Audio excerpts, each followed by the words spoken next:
And welcome back to the Bobby and Beardy Show. I'm Bobby. That gentleman over there is McBeardy. And today we are joined by a special guest returning to the show. It's TorgiePie. It me. It me. It me. Beardy, are you well? I am just really busy. Like I say, I struggled to see the film this week. I was in Ireland for a while, then working incessantly, and now painting everything because life isn't busy enough. But I am well other than that. How are you two? I'm fine, thank you for asking. Torgie, how are you as our lovely guest? I'm better now. I was in and out of the hospital for a couple weeks, but you know, I lived. So here we are. And here we are, and I'm rewarding you. And then you made me watch this movie. Yeah, deciding to get out of hospital. I said, let's watch Batman Forever, the best Batman movie ever made. I really wanted one of you to up the ante with the entrance so that I could quote the film and say your entrance was good, his/hers was better. But quite frankly, you've let me down. So we let you down. Was great. What do you mean? Your entrances were fine. Mine was better. That's all we're gonna say. Okay. so many good quotes in this film. It's not my podcast. Not my podcast. Okay, shut up. Here we go. I'm going to give you the rundown. I'm going to talk for a bit, and then we're going to do spoilers. But first, we're going to do spoiler free. The same thing as always, everybody. But first, the rundown. Time codes below. We're on Spotify, etc. Batman Forever is a 1995 American superhero film based on the DC Comics character Batman. You may have heard of him. Created by Bob Kane and Bill Finger. That's a fake name. I'm telling you right now. I know, we've discussed this before. Directed by Joel Schumacher and produced by Tim Burton. It is the third installment of the Warner Brothers' initial Batman film series. And this is a sequel to Batman Returns. Story by Lee Batchelor and Janet Scott Batchelor. It stars Val Kilmer as Bruce Wayne / Batman, replacing Michael Keaton. Wait, what? He's Batman? I love you had the same idea. What? What? It also stars Tommy Lee Jones, Jim Carrey, Nicole Kidman, and Chris O'Donnell. Just as a side note, I really want to review, I think it's 1993's The Musketeers, in which Chris O'Donnell is also in it. If you haven't watched it, everybody, watch it. It's incredible. Maybe we'll talk about it in the future. Derailing my own podcast now at this point. Released in June 1995, the runtime is 122 minutes, which is another classic, blasting through my theory that every movie pre-2000 was a crisp, tight 90 minutes. A budget of $100 million dues, which in today's money apparently is 200. Worldwide box office at the time was 336, which is now 600. In today's dollary dues as well. Just to clarify, those are American and Australian. If you'll allow me, because this is a historic, a classique, if you will, film, much like we did with The Mummy, celebrating 85 years of Batman. We celebrated 25 years. I'm going to give you a bit of history. Oh, is there a quiz? Can we do a quiz? I should have prepared a quiz. Oh, You should have done a quiz. I thought that was like an every time thing. I took so many notes to be ready for the quiz. Oh my! I tell you what. So many notes. On the spot. We're gonna do Batman and Robin, which is the fourth film in this franchise. Hopefully next week. I will prepare a quick Batman quiz for you both. Okay. For that. Good. Here's some history. I've seen one Batman movie, and it was this 30 minutes ago. Is this the only Batman movie you've This seen? is the only... Oh, I lied. I'm going to win the quiz. I've seen the one with Heath Ledger. Okay, you've seen the time. Bad one. Yeah, okay. Like, well, Because he's hot. Was. Rest in peace. But... yeah, so these are the only two I've seen. Well, I'll make sure all the quiz questions are definitely on these two films. Great, thank you. It'll be great. So, 1992's Batman Returns was a financial success and received favorable reviews, but made 150 million less dollary dues than the first film. It was deemed too dark and inappropriate for children. There was a bit of a backlash. McDonald's Happy Meal sponsorships, inappropriate, bit of a big boo-boo all around, some unhappiness. A lot of parents complaining because that film's flipping gross. There's eating fish. It's yucky. It's a yucky film, quite frankly. Warner Brothers essentially didn't want Tim Burton to return to direct a third film, so they brought in Joel Schumacher, who directed this and the next film. Burton did stay on as producer. I'm not entirely sure how hands-on he was in that role, or if it was kind of just a option he was given. There wasn't nearly enough Danny Elfman on the soundtrack, so not enough. Well, I've got notes on the soundtrack later on. Basically, that Was Danny Elfman on the soundtrack? I love the soundtrack. No, the soundtrack was by Elliot Goldenthal, and it's great in my opinion. So yeah, they moved away from the spookiness and the darkness, the yucky fish eatingness, and went towards this more campier, more child-friendly version of the Big Bat. According to Schumacher, the film's original length was close to 2 hours and 40 minutes, and it went through a good number of major edits, moving away from the darker side. So basically, every edit, it kind of moved closer to the silly goofiness, the crotch zoom-ins, the butts, and just general silliness, which only gets more so in the next film. Just before we start our review, here's some production fun notes. Schumacher and Kilmer clashed a lot. They didn't really like each other very much. Schumacher described Kilmer as childish and impossible. Meanwhile, Tommy Lee Jones said this to Jim Carrey. These are Jim Carrey's words. I hate you. I really don't like you. I cannot sanction your buffoonery. So that makes so much sense. There's a lot of love on the Batman Forever set. Side note, just before we do start, this film should have been called Batman and Robin. It's the introduction of Robin to the franchise. They've done a flipping Bad Boys, and they've named the third and fourth film the wrong way around. How bloody dare you? Now, Torgie, this is the point of the show where I normally ask Beardy to give me a rough, spoiler-free version of what the story is. But would you like to do the honors? I got this. Who's got this? Okay, so I'm looking forward to this. This story, spoiler free, is about this guy who has like way too much money, and he decides to, in his spare time, instead of going to therapy, he dresses up like a bat, which is his persona, and he runs around and he punches bad guys right in the dick. So that's like his whole thing. But then there's this other guy who's really good at like tailoring his own outfits, because like one side of him is like really hot, but then he turns the other side and it's like a butterface, you know what I mean? And then he has a gay best friend who really likes tights, and they both hate furries, so they're trying to get rid of the bat, which is this guy, the rich guy's persona. I prefer that. That's not 100% inaccurate. Beardy, do you have anything to add for the? That's the movie I just watched. No, that's the movie I would prefer to have watched. I'm not gonna lie. I'm all in on this. I will fund this. I'll watch it. I think there's a key plot element that you've both missed out, which is Nicole Kidman. Oh, and then there's this random, also hot lady who's horny for everyone. Nicole Kidman. All the time. I can't remember the doctor's name. She hates bras. She's given two character notes for the entire film, which is you're a doctor of psychology and you are thirsty AF for Batman. Wait, I for sure have it written down here somewhere. Hold on. I know her name. She turns up in the opening scene. It's Chase something. Dr. Chase Meridian. Chase Meridian. Chase Meridian. Yeah. She turns up in the cold open. So horny for Batman, and just remains. But that doesn't slow down. No, she's at 200%. It's ridiculous. I forgot she was a doctor because she didn't do any doctoring. No, she stood in her office. She was trying to play doctor the entire time. She was trying to see some stuff all the time.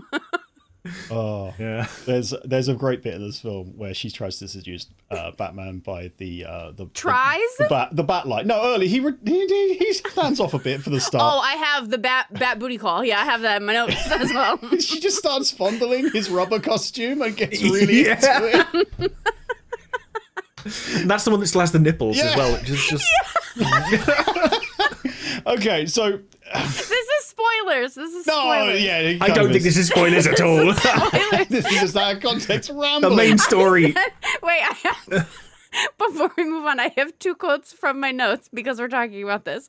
I said, damn, she turned on the back signal to get laid. That's bold. And then I said, why is she so horny? She grabbed his nips. That's assault. She's just out here assaulting Batman. Yeah, that's true. Okay, so this is the first Batman movie I ever watched. I would have been. Wow. I don't know when I first watched. I didn't watch it when I was 5. This came out in '95. I was 5 then, so I probably watched it a couple of years later. This and Batman and Robin were on TV quite a lot because they were far more child friendly, obviously, than the previous Again, things. I don't think they know what that word means because of how horny Nicole Kidman was. Yeah, it's true. And also Jim Carrey does a lot of sex references later on. And he has so many tights. They're so tight. They are. He thrusts Hence the everywhere.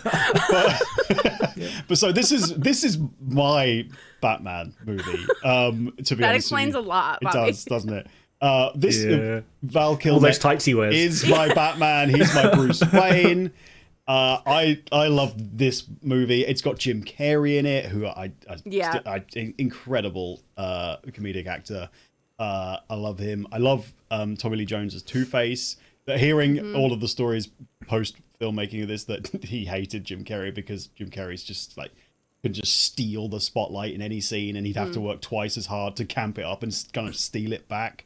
It makes for this really fascinating. I love the bad guys in this film because they're just so ridiculous. I mean, to be honest, they're off over here doing their own thing, stealing money, creating like TVs that control brains and whatever. And Batman's over here getting seduced by Nicole Kidman. And they're not really the same story. No, it's two separate films that kind of intersect, and that's it. Yeah. Like, they've got their own stuff going on. Yeah, but I think the Batman villains have always been the best though, because they're like the comic book villains. They just took these like goofy ass guys out of the comics and they put them in live action. So especially for Tommy Lee Jones to be like, you're acting too much. He's like, this is what they're supposed to be like. They're supposed to be kooky and zany, and that's I think what made this movie so fun for me. I much prefer this version of Two-Face and this version of Riddler to the versions in Nolan's films and the most recent Butt Chin Harvey Dent. Patterson films. I completely agree. So, the first Batman film I saw was the Adam West TV series and film, and obviously that's a lot more crazy. They have reference to it in this. So as soon as it went dark for the Nolan one, I just wasn't into it. So this one I do still love. I think Jim Carrey steals the show on it. It's the level of crazy and stupidness and silliness that it needs to be, with a little bit of, there's a bit of something going on in the background. It's a bit dark, but it's fine. Yeah, there's a whole psychology from memories thing that, to be honest, I'll talk about later. Not from the doctor, I'll tell you that much. No psychology. Because I don't think it doesn't really make make sense to me based on the fact that this is a sequel to the previous films. But we'll talk about it later. I totally forgot Chris O'Donnell was in this film from my memories. Like, wow. I'd cut him out. I thought he was basically in the George Clooney version. And he is so old. He's such an old man Robin. Yeah. And the stupid stuff they do with him, like the little the washing scene, where he's just fighting his washing. I also have notes about the laundry montage that was also a ninja montage? Question mark. I hate it. Yep. It's the only thing I have. How old is Dick supposed to be in this movie? He's gonna be a teenager because they're talking about social services. Yeah. But I thought he was he looks like a man. So I also wrote down why. I understand that rich people can do whatever they want. I don't think you can just adopt adults, a man, and then manipulate them into becoming your sidekick. Chris O'Donnell is 24 in this film when it was filmed. He looks older. He looks 24. No, he looks older. He does. He does look older. But he's throwing little temper tantrums. He's avoiding social services. Yeah. And what? This is not really spoilers. He took the Batmobile out for a joy. He steals the Batmobile and then starts kissing random girls. How old's this character supposed to be? I think he's an adult. I think he's a grown man. That just Batman's like, I buy you now. He's like, you're an orphan. Me too. We're making a club. Let's drama bond. That's basically what when they stole the Batmobile. Yeah. He actually joyrode that. It wasn't the stunt driver, it was him. Good for him. And he crashed it multiple times. Oh, yeah. The inclusion of Robin, ignoring the fact that they've named it Forever when they should have called it Batman and Robin if they're introducing Robin. I do think Chris O'Donnell is incorrectly cast. He should be. They should. I know this was the time period.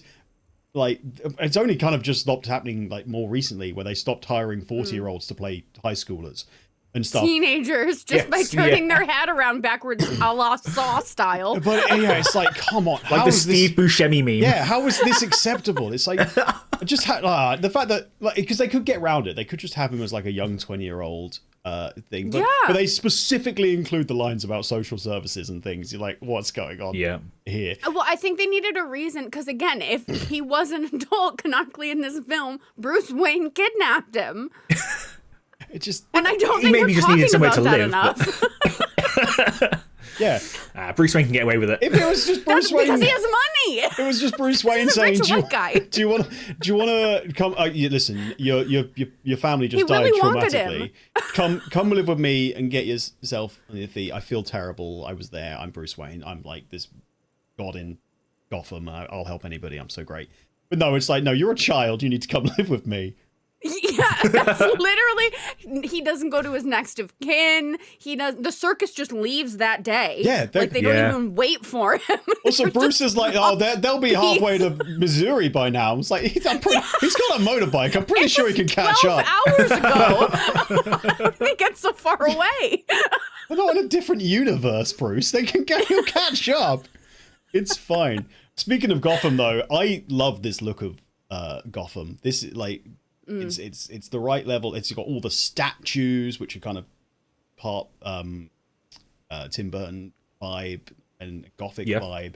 It's got the neon. Even though there's at one point there's a band playing with neon instruments just after Dick like goes and has a fight with a bunch of people wearing neon. And I was like, are those meant to be the same guys, or are you just loving neon? But it's so much more interesting, more fun than, again, I'm going to rag on Christopher Nolan's Batman movies where they're just driving around Chicago. I'm like, this is no, I agree. So yeah, the whole point is like it's supposed to be this built-up sort of urban nightmare, and it doesn't look like it, but it does in this film, and the others are the same sort of time frame. And yeah, I completely agree that it's just half-assed it, in my opinion. I don't like them. Outright saying it, don't like them. I think Heath Ledger was overrated. Incorrect, but I mean, I agree. I said it. I said it. I think this one made Gotham feel more real to me. And I know that sounds weird because, like, it's less realistic or whatever. But, like, looking around at those streets, I was like, yeah, I believe that Harvey Dent is just creeping around and robbing things here. Like, I believe that, like, Scarecrow's just creeping down an alley, like, gassing people or whatever he does. Like, I can believe that, like, there's a kingpin named Penguin and he's just running amok in the background and Joker's, like, shanking people in the kidneys or whatever he does. So, like, but it felt like that's where these crazy people would actually live and like spend their time. Yeah, it's because the world's nuts, the chaos, and they're nuts in it. Yeah. Rather than it just being Chicago, and then there's some nuts people around. Right. If it was based in New York, that would make a lot more sense. Every Spider-Man movie is much more realistic. Oh. So can I just gush over Jim Carrey a little bit, because I think this is peak Jim Carrey. Also, you can do whatever you want, legs. Jim Carrey. Who knew? Yeah. His dancing in this? He's all over he's great. He's great. He's just slap happy. He's having fun. He's all in his mascara. Do you mean the part where he's actually dancing with Nicole Kidman? Because that was just a nightmare. No, but when I tell you I choked on my water, he like creeps up on her. And, like... Yeah. And she's into it. Well, she's into any old weirdo, especially if they're wearing. She's into everyone. She's got some kinks, and that's fine. But yeah, Jim Carrey, just especially fantastic. In this. Stealing every scene he's in. He's got forever changing hairstyles. I'm not sure how logistically that works, but I don't care. I love that when he's introducing the box, which is his brain thing, control device thing he tries to introduce. He's stolen Bruce Wayne's look and hair. I think that's incredible. I would, if I was a studio exec, I'd make one note I'd say maybe go full Carey slightly after you go and murder someone and like have he tests the box, because it's a bit too weird to start. I'd say, but then when he goes back to I think they were going for like that mad scientist kind of situation is what I pegged like immediately, because even like his boss was like, go away, you weirdo. That's like, true. you've been weird all along, and you're just a weird guy doing weird things with brains. Yeah, that's fair. Is it odd? What's odder? Is it odd that Jim Carrey's The Riddler steals his entire look from a pre-existing Riddler character that he's obsessed with and has little figurines everywhere? Or is it weirder that it takes him so long to decide to steal the look from the guy that he's obsessed with? When it's in the background telling him what to do. Yeah. It's like, be me, and he's like, what name should I pick? What should I That entire do? scene is ridiculous, and I love it. The Photoshop he's using, where he's just going bam, bam, bam, bam. Oh my gosh. Yeah. But the changes in his suits as well. Peak Jim Carrey, I think. Like, that. Watching this movie made me want to watch The Mask. That's exactly what Amy I feel said. like they. Yeah. Yeah. There's definitely an element of he just kind of did his own thing, and they're like, yeah, cool, we'll put that in now. There must have been some ad-libbing in this, because it's just so Jim Carrey rather than someone writing it for him. Because he was still quite young and quite new at this point, so not everyone knew what he was fully about. Yeah. So yeah, it just fit lovely. I think he stole the entire film, really. Agreed. I think the main reason I like this film so much, and why I hold it in such high esteem and have always considered it to be my favorite Batman, is because of the memories I have of Jim Carrey and Tommy Lee Jones in their roles, just hamming it up and being silly and goofy, and then Batman's doing Batman stuff. But these two they're the fun of the film. Yeah. Batman is hornily smooching Nicole Kidman. That's what Batman's doing. Well, Nicole Kidman, who turns out to be the world's greatest detective, by the way. He's going to those bat booty calling in the middle of the night. Yeah. She can And identify. he goes every time. She can identify that Bruce Wayne and Batman are the same person by some serious detective lip locking. Let me tell you. She couldn't, though. No, there's Because definitely when Batman finally came... No, there is a scene. When Batman finally came over to do some smooching, she smooched him, and then she was like, I can't. I'm in love with another, and he's not you, and he's better than you in every way. Get away from me. Yeah, but then she smooches Bruce Wayne later, and that's when. She gets it. That's when she gets she it. didn't realize when she was smacking on Batman. Had Bruce and her smooched at that point? No. Exactly. I don't think so. Greatest detective. You know. Greatest detective. Ain't nobody got Val Kilmer teeth like that except for him. Yeah, right. Fuck out of here. Did you guys... He didn't even change his voice. No, he's walking around saying, hello there, I'm Bruce Wayne. He was like, hey, I'm Batman. I'm Bruce Wayne. It's, hey, how you doing? Did you guys love how many gadgets there are in this film and how often they're used? Because I have a note from the start, at the opening scene, where he's using them galore. And I'm like, I bet we don't see any more bloody gadgets for the rest of the film. He's using them all over the place. Gadgets everywhere. It's incredible. You don't get this with other films. I enjoy that one of the gadgets doesn't work, and he's like, there's a ladder. I'm going to take the ladder. I was kind of here for it until the car repelled and drove up a wall, and then I was like, okay. Right. I was with you, Batman. I'm with you until you drive up a wall, and then I'm not with. I can't be with you. I'm sorry. No, it's the Batmobile, but the wheels turn sideways, but the engine is still pushing forward. Yeah. And he moves out of the way from that but the nuke fire that was is behind. Yeah. I actually thought the up the wall driving sequence was in the next film. So when it happened in this one, I was like, what? So It felt very Inspector Gadget, but that's what Batman is to me. Yeah. Like, that's Yes. he's that just just makes it's sense the original for him. forever rotating belt of shit to just go. Yes. Well, he's prepared for it's- everything. That's his whole thing. And I think that's what I liked about it, because it did feel more like the original Adam West 1960s. Like when they're kind of walking up the wall and someone pops their head out. Like, it's just ridiculous, and it's just never-ending gadgetry. And yeah, it felt like it's supposed to. Agreed. Shall I just keep listing off? I feel like I'm just like listing things I like, and then you guys respond to them. You want to gush? Just gush. Well, I can do some quotes. Some of my favorite quotes from the movie. Yes, go for it, and then we'll go back to me gushing. Also, why is the Batmobile so loud? Just a side note. Well, his neighbors are probably pissed as hell. There's no subtlety with him The returning. first quote that I wrote down was when him and Dr. Meridian were first playing smoochy face at each other. And she goes, I'm not really into rodents. And he goes, bats aren't rodents, Dr. Meridian. And then he flies away immediately. He's just so mad. He's a zoologist at She's heart. like, did he go? That man corrected me about rodentry. I'm in love. More quotes. And then I wrote in all capital letters, Joygasm, which was from Jim Carrey. Yeah, Eddie, yeah. It was ridiculous. And I kind of knew that, like, that's kind of where his humor was going, but I didn't realize that that word had originated so long ago. Because I've heard people use that in real life. But I did not know that it originated from Jim Carrey. Well, there you go. I'm surprised you haven't... if you're doing these in chronological order, you've skipped my favorite quote.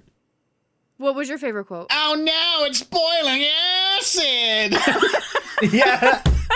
No, but I did say, how did he know it was boiling acid just by looking at it for 2 seconds? It started coming out. Oh no, it's boiling acid! I love that character so much.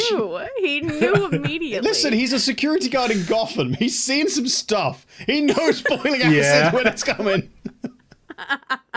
Side note, Batman gets the bank vault back in perfectly. That's so funny. Yeah, he like immediately knew. He's doing trigonometry. He's in the year 483,000 and we're just stuck. So good. And then the last quote I had written down was when Robin at the end looks down and he goes, "Holy rusted metal, Batman." Yes. And then he goes, "No, but like actually there's like holes in it. Like it's the..." And I was like, these writers need to be stopped. No. I know it's more of that. We need more. Oh, it's so badly done. It's so... No, it's beautiful. It's great. Blasphemy. Stop. You know that all those writers had a blast. All those dad jokes. Joygasm.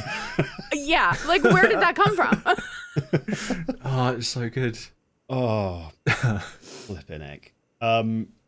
Also, shout outs to the costume team because 10 out of 10 on everyone. Like Nicole Kidman's dresses were absolutely freaking stunning. All of the nipples and all of those suits were pointy. So like that takes time and patience to work on. Compared to round nipples. Yeah. Mm-hmm. I do think obviously Two-Face's suit by far takes it. Like it beautifully matches where they cut his face. Really do you well think done. they have a tailor in Gotham that specializes in villain suits, or do you think he does that himself? I would have liked to see him interact with his own tailor, who he'd presumably kidnapped and had in his lair. Oh, sure. With his 2 lady friends. Yeah. Called Sugar and Spice. Like, ridiculous. I do enjoy that obviously Alfred is the tailor for Batman and Robin. Well, yeah. Like, apparently that's another skill he has. That's what I'm saying. Course, so, why like, wouldn't it who be? does it for Harvey Dent? I'd like it to be Alfred. Yeah, accidentally. He doesn't know what he's doing. Batman in work. That's how Alfred is so rich. Yeah. Master Bruce, I don't condone what he does, but he does pay well for these double suits. And I do have a pension to think about. I don't condone what he does. However, he better watch how many suits he's been blowing up, because that's the 4th one I've made him this month. Crikey. I think we should just go into a full-blown spoiler town now. So we've been skirting things, we've been making jokes, but I just feel like let's just spoiler town. I thought we were in spoiler territory. I was just going for it. No, I don't think. I feel like we've been semi-restrained for a film that came out in 1995. Let's be honest. Yeah, I was going to say, like, they've had enough time. Batman's been around for a while. You know the storyline. It's all spoilers, let's be honest. Yeah. You've had your time. Can we get a thumbs up, thumbs down from you, McBeardy, before we go into spoilers? Of course. It's a great film. The thumbs up. Yes. And Torgie, are you going to give the best Batman film a thumbs up? Yes. And obviously from me, a 3rd thumbs up. Yep. Oh, I was hoping it'd be... I mean, people be like, no, hate it. It's by far not a perfect movie. Mostly the Robin related stuff, because he's just old man Robin. He's going to get his retirement checks through the post soon. He's so flipping old, just turning up. I don't understand the casting choice there in the slightest. Or even if they did the casting choice, just tweak the script a little bit so they're not talking about social services. What? Yeah. The heckins. All right. Full-time spoilers, so if you've got anything to go, start shouting out. Beardy, any big-time spoilers?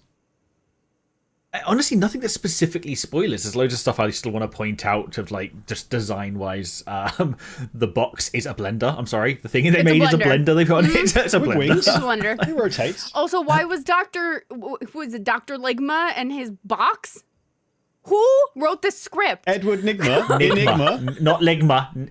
Nigma. It's Enigma. close enough. Act like you didn't think it when he said it every I single time he didn't said think it. Bobby, did you think it? I never thought it. I mean, I don't believe this either is- of you. well, Did you see it this says face? more about you than us. Flabbered my gastas. I literally don't believe you. F out of here. I do enjoy that the This is the iced tea, puzzles. not piss. Don't look at me like that. This is also not piss. Again, no one was thinking That's that. piss. Back like with 1995, the puzzles that Riddler was giving just piss poor, like just terrible, like entry level riddles. Oh, clock? And you're like, yeah, of course. Yeah, Annoyed. of course it's a clock. Oh, and the little point between Bruce Wayne and the Doctor where they're like, "Oh, I'm smarter than you. It's a clock." Ah, the next one's a match. Like, Yeah. the hell is that interaction? Yeah. It's weird flirting. Don't Yeah. just stop. I think that's how rich people flirt, the though. 90s, baby. What else do they talk about? Can I talk about my my most annoyed thing that didn't happen in the film? The very first Okay. like line and interaction between Alfred and Batman of the movie. Post super zoom in on the crotch suit up scene is That was the opening scene, by the way. yeah, straight away. Nobody warned me. Crotch. I actually have a note up Have here. a bulge. I have a note up here. Ask Torgie if that was her favorite thing of the film. No, my favorite bulge-related thing in the film was at the end when it shows off Robin's like really cool like suit that Alfred worked on, and it's literally an anatomically correct side view of his entire package. Like it's the whole thing, and I shrieked and I covered my eyes. No one believes that. I was like, that's a child, Clutching I your think. pearls. I think that's a child sometimes in one universe. I can't tell how old this person is. Is this even legal? Fair point. No, but the very first line in the movie is Alfred saying, "Can I get you a sandwich?" And he's like, Yeah. "I'll get drive-through." And at no point in time do we see him getting drive-through. do you think he Unacceptable. got? Yeah. Do you think there's an In-N-Out in Gotham? I hope so. That'd be like Gothenburg. I bet it There'd be wasn't a some- Chick-fil-A. He's not a Chick-fil-A kind of guy. No, I don't think. He's not. Right. So Maybe he I just think went for people a in the Mackey's. comments should say like what they thought you went for. yeah, where would Batman eat? Let us know. That's a good question. I think McDonald's. Well, I'm leaning towards. He's a cop. Robin would eat at McDonald's because he's getting the Happy Meal because he's. He's 8 years old. We don't know how old the poor boy is. So the film is Batman over here trying to get laid. I kind of already said this. Batman over here trying to get laid. Two-Face and Riddler doing their own thing, and Robin's just kind of floating around as a child man. But it does have some good scenes. We've got later on, Dick breaks into the Batcave, and everything immediately turns on while shouting "Intruder." Yeah. It was like, intruder, don't steal the Batmobile. And then later we've got the Intruder. don't go over there to the cool stuff and the weaponry. Later on, we've got an incredibly iconic scene where Jim Carrey is full Jim Carrey, where they Riddler and Two-Face break into the Batcave, and there are so many They're just blowing everything up. silly sound effects. He's got little special Yeah. Riddler bat bombs, and he's doing like baseball throws and silly He's things talking and big to 'em thrusts. and- Yeah, he's pretending they're little like His actual. one-lining at him. Oh, it's great. It's incredible stuff. You don't get this in any of the other films. Apart from Batman and Robin, because that's the similar sort. The more recent ones are too serious. Bring back silly Batman. That's what I want. See, I enjoy silly Batman. I think I prefer the silly Batman because it feels more true to the comics and true to what it originally was intended to be. Yeah. But I am, as all three of us know, a horror girly at heart. So getting into the deep, sick, twisted mind of what's-his-face's Joker, Heath Ledger's Joker, was I reckon you'd really like. do me. Bad Joker. I really think you'd like Joker. Robert Pattinson's Batman and the Riddler stuff I in it. haven't seen it yet. I think it would be right up your street. Although I really liked him in The Lighthouse. I think we should all definitely consider. Basically the same film. I mean, does he walk anyone like a dog? 'Cause- Spoilers. Jesus. Okay. Getting away from that. It's derailed us a little. It's the classic showdown at the end of the film. It's like, yeah, you've got to choose. This is my Jim Carrey Riddler voice. You've got to choose. No, it was great. It's nothing like it. You've got to choose from this lady or this boy, little boy. 25-year-old. You can't. Or your child. You can't. You're legally, potentially now, you're the son. Well, not. Does Nicole Kidman know that he's adopted him at this point? Who knows? And he's No. like, you couldn't possibly save them both, Batman. And he's like, Batman goes, no, I can't. and he goes down and he goes against him. No, I can't actually. And the reason I can save them both is because I want to. Shut up. And he just like, Well, because right before that, the Riddler's like, you can't be both of them at the same time. You can only be one or Can't the be other. Bruce, They can't can't be coexist. Batman. And he leans forward and he goes, I do what I want. Also, I fucked your mom. And then he goes and he just like lives his own life. yeah. What a great ending. Okay, so the real thing I really want to talk about in spoilers is Batman's main plot is that he's having repressed memories about his father and mother being murdered, and like things he remembers from like the wake and the funeral, and falling into a cave and there's a bat, and it's just bollocks. It's just. Who actually killed his parents? Like, canonically, what villain killed Joker. them? Or was it just... The Joker killed in them. the first Batman movie, 2 Batman movies Okay. prior. Yeah. It's He's all, not gone to therapy. He it's hasn't all dealt solved. with this. It's all revealed. Everything is. Joker's done. Is he? I don't. Does he die in that film, or does he get put in Arkham? I can't remember. Were they? So canonically, Joker almost never dies. He only dies in like one of the later animated series. Yeah. And comics. So I think he'll be he in Arkham at this recently point. died like for good in the comics, and that was like a big thing. Yeah. It's like, oh my god, he actually finally died, or Give like it something. Give it 12 weeks. Yeah. he'll be back. Yeah. So it's like all of this has been like dealt with, and now like 2 films later, we're going. Actually, no, we've got rest. I just feel like it's been done, and I just. There's also a removed scene, which is weird. I can't quite remember, but it's just weirdness with big bats and it's nonsense. I think they're just trying to crowbar in some angst because Batman is supposed to be a bit angsty, and he kind of has nothing in this film. Everything's kind of going his way. He gets a little bit sad that he let Dick's parents and like brother die, but other than that, he has nothing to be upset about. Like both him and his first owner have got the horny doctor. Like he's fine. I have you just need a something. note about it, and I said, what if Bruce is actually a furry, which is going back to what I said in the beginning. And then I said, and he fell in love with the bat he saw when his parents died. What if that was a real bat, right? And it like flew at him. And then he was like, oh my god, I actually love flying as well. But I'm so sad because my parents died. So this is going to make a really weird connection between my emotions feeling towards this bat and my emotions because my parents just died. Well, it sure as hell sends Jim Carrey crazy when Jim Carrey like reads his mind later, because that's all I would be all too. he can remember is the bat flying around. That's Furries didn't exist back then. yeah. They didn't know what to call them. Ahead of its time, this film. Ahead of his time. Really. Progressive. I tell you what is ahead of this time, and if people remembered on the internet these days, there'd be crazy people being angry about it. Two-Face is referred to as they, them, essentially, by Jim Carrey's character quite a lot. Yeah. And I just feel like if people remembered that in 2024... No, because I can hear the comments now. Yeah, well, with his case, it's because there's 2 people inside of him, and that's why, because it's used in the plural, not the singular. Meh. That is I can true. hear it. I heard it. That's what it was that I heard. I just heard it too. Yeah.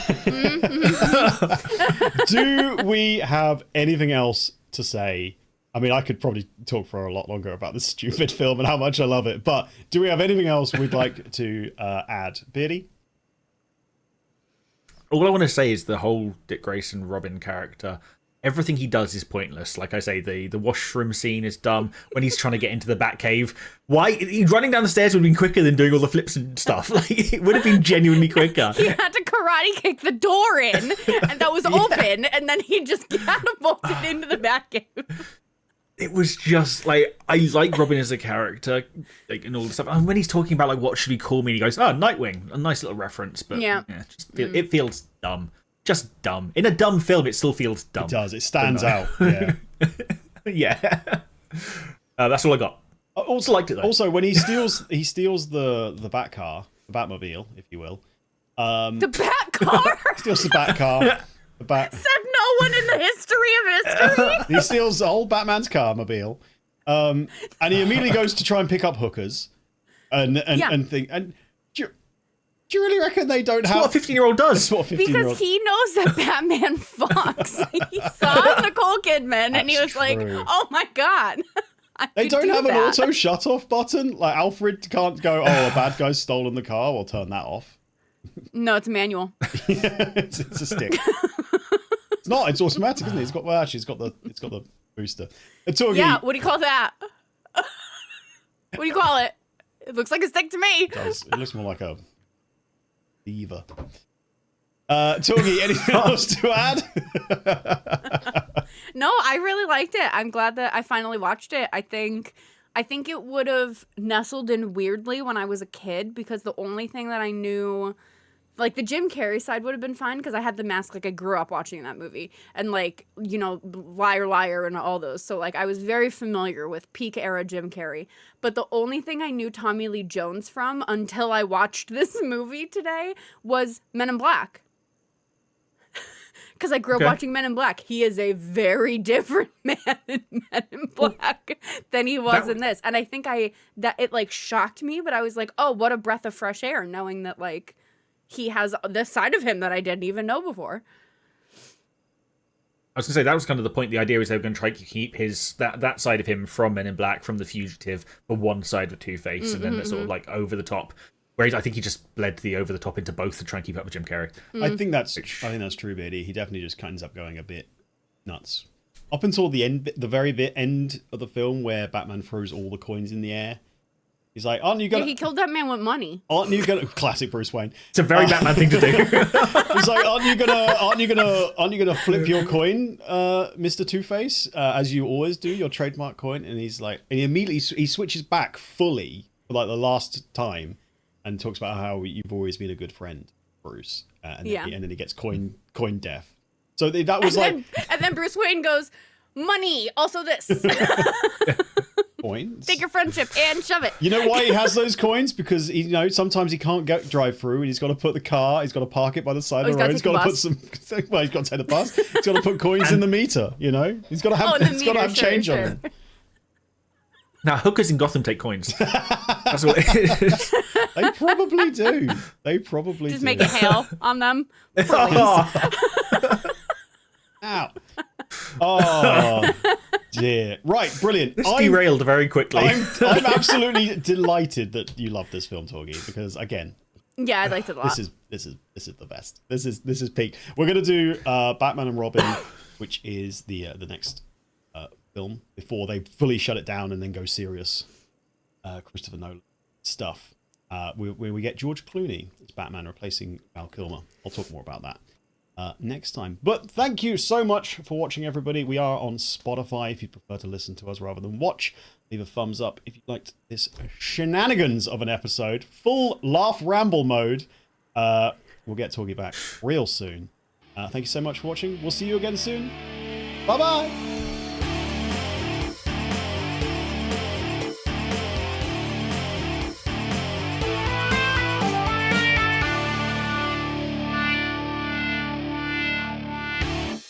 Oh no, it's boiling acid!